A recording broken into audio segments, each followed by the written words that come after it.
మీద ప్రేమ అలాగే ఉంటుంది. నేను ఎలా ఎన్నాళ్ళు బ్రతికానో అలాగే బ్రతుకుతా. లేదా నీ రౌడీని పంపించి మా ఇంటికి 1000 మందిని పంపించి నువ్వు వచ్చి నా పిల్లల్ని లాక్కెళ్ళి మీరు మానభంగాలు చేసినా సరే నా భార్యని నా దగ్గరే ఉంచుకుంటా. That kind of lady my wife, proudly I can సే.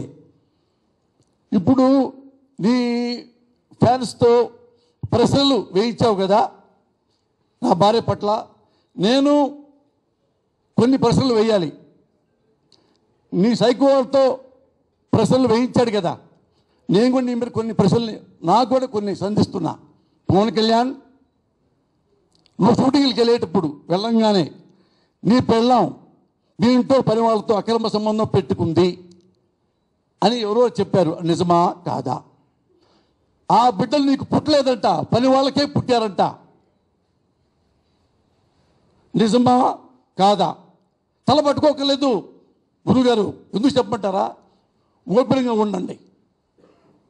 ఇక్కడ నా భార్య సమస్య కాదు, ఇది నాగరికత, సంప్రదాయం, సంస్కృతి, విలువలు. ఇది అక్కడికే సబ్జెక్టు. మీ ఏమండి ఒక ఆగండి, ఏమండి వినండి. మీరు జర్నలిస్ట్ అయినప్పుడు నేను ఆగండి సార్, ఆగవయ్యా, నువ్వు చాలా తెలియగలబడి చెప్తా. ఒకటి ఇక్కడ మాట్లాడుతుంటే పూర్తిగా మాట్లాడిచ్చాక నువ్వు 1,00,000 క్వశ్చన్లు అయ్యి ఎందుకు మధ్యలో మాట్లాడావు అంటే పవన్ కళ్యాణ్ మనిషివా? మరి ఎందుకు నీకు నొప్పి? వ్యక్తిగత నేను డివైడ్ అవుతానా? ఇది చెప్తాను. ఏమయ్యా, ఒక వినండి సార్, ఇదే సబ్జెక్టు. ఒక రాజకీయ నాయకుడు పార్టీ పెట్టిన వాడు ఆడపిల్లల గురించి, భార్యల గురించి, మానభంగాల గురించి మాట్లాడతాడా? హౌ షేమ్ ఇది వ్యక్తిగత విషయమా? మానవత్వ విషయం. సమాజంలో ఉంటున్న భార్య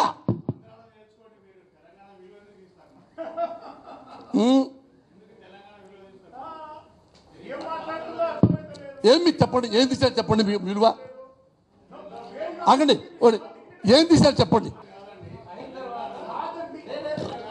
మీ ఇంట్లో ఆడపిల్లకి తగిలితే నువ్వు బాధపడవా? నువ్వు ఏడవ్వా?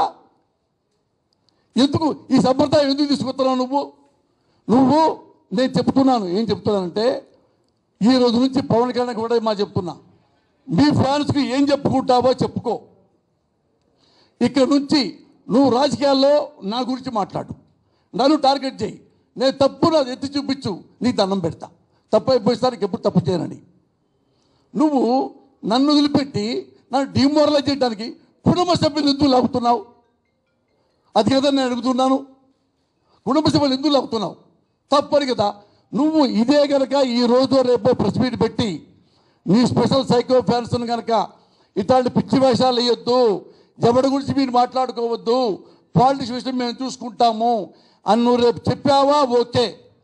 చెప్పకుండా ఈ ఫోన్లు ఇలా కంటిన్యూ వస్తే నువ్వు ఎలాగైనా నా భార్య బిడ్డలు తిట్టించావో నీ భార్యని, మీ అమ్మని అలాగే నేను తిడతాను, అలాగే తిడతాను. చిరంజీవి గారు, మీ ఇంట్లో ఆడపిల్లలు ఎంత గొప్పవాళ్ళు, నా ఇంట్లో నా భార్య ఎంత గొప్పది. మీ ఇళ్ళలో ఆడవాళ్ళకైనా శిలాలు ఉంటాయి, మా ఆడవాళ్ళకి శిలాలు ఉండవా? ఏ సిగ్గు లేదా మీకు? మీ కుటుంబానికి వాటి కంట్రోల్లో పెట్టుకోలేరా? మీ తమ్ముండి, ఏ మీ అమ్మ, మీ భార్య, నీ కూతురు పవిత్రంగా ఉండవా? మా ఇళ్లలో మేము నిజాయితీగా 4 ముక్కలు మాట్లాడితే మా ఇంటి వాళ్ళంతా వ్యభిచారులా? ఏ ఈ బాధ నేను పడకూడదా? నా భార్యని ఇలా మాట్లాడుతుంటే వ్యక్తిగత విషయాలంటారా? ఎక్కడ జల్లని చూస్తారు? ఇది నేను చదువుకున్న ఎంఫిల్, నాకు తెలిసినంత నాకు గుర్తు. దానికి ఇంత గొప్పగా మాట్లాడుతున్నారు మీరు. మీ పర్సనల్ విషయాలంటే ఎవడు పర్సనల్ విషయాలా? ఇది పర్సనల్ విషయాలా? నేనున్నా సార్ గొప్ప పెట్టానా? ఎంత పర్సనల్ విషయం సార్ ఇది? ఆంధ్రవాళ్ళు అడుగు పెట్టడం తప్పని ఒక మహానుభావుడు చెప్తాడు. జల్లి ఏంటి సార్ చెప్తాం? ఇంకెక్కడ సార్ మోరల్స్ ఉండేది ఇక్కడ? ఇంకెవడు చెప్పుకోవాలి సార్? మేము మీడియాకి చెప్పుకోక, ప్రభుత్వానికి చెప్పుకోక ఎవడు చెప్పుకుంటాం? ఇక ఇంతకంటే దారుణమని మీరు వినలేదా? దారుణాన్ని మీరు వినలేదా? నేను రాజకీయ నాయకుడి ఒక వికృత రూపం చూపిస్తున్నా. అదే ఆలోచించండి సార్. ఒక వర్డ్ కాదు మీరు ఆలోచించాల్సింది. ఒక తిట్టు వల్ల సమాజం పాడైపోదు, ఒక అబద్ధం వల్ల సమాజం పాడవుద్ది. తిట్టు వల్ల ఎప్పుడు పాడైపోదు. అబద్ధాలు చెప్తే ఏమైనా అవుతుంది, ప్రభుత్వాలు కూడా పడిపోతాయి. తిట్టు వల్ల ఏమవుతుంది సార్? ఏం తిడితే నా పేరు నాకు వెనక్కి వస్తుంది. ఏ పవన్ కళ్యాణ్ బుద్ధి లేదా? నేను అడిగానా నీకు ఎంతమంది పెళ్ళాలో అని? నువ్వు అన్నావు ఆడవాళ్ళని మా పేరు పెట్టి కొత్తాను. ఏ పంజాబ్ అమ్మాయి నువ్వు మోసం చేయలేదా?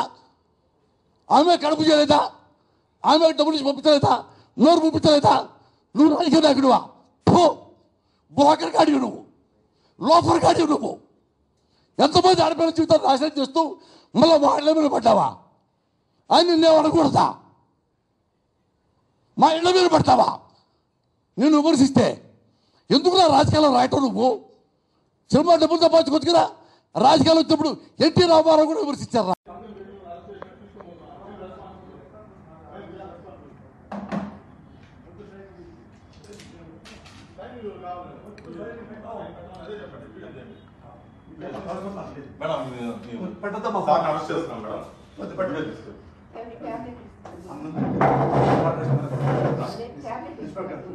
సార్ రండి సార్. మీ ట్యాబ్స్ అన్ని ఇవ్వండి మేడం. మేడం మీ పేరు మేడం. మీకు నోటీస్ ఇస్తున్నాం సార్. అరెస్ట్ చేస్తున్నాం. నోటీస్ ఇస్తున్నాం. నోటీస్ తీసుకోండి మేడం. నోటీస్ తీసుకోండి మేడం. తీసుకోండి మేడం. మీరు అరెస్ట్ చేస్తున్నామని ఇన్ఫర్మేషన్ ఇస్తున్నాము.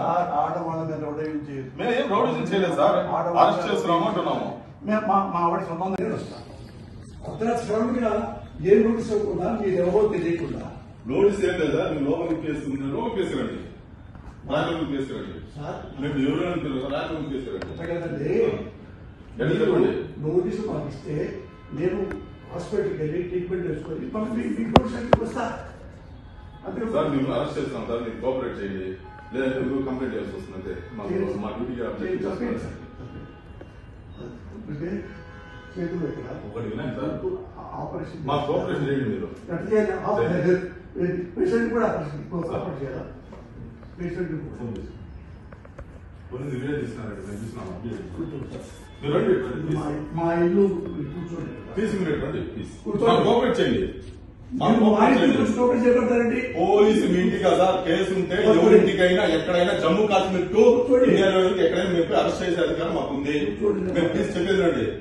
పోలీస్ కి బిఎన్ఎస్ఎస్ యాక్ట్ అదే నూపుతా అంటారు. అదే కదా మాకు మేము అందుకే ఉన్నాం.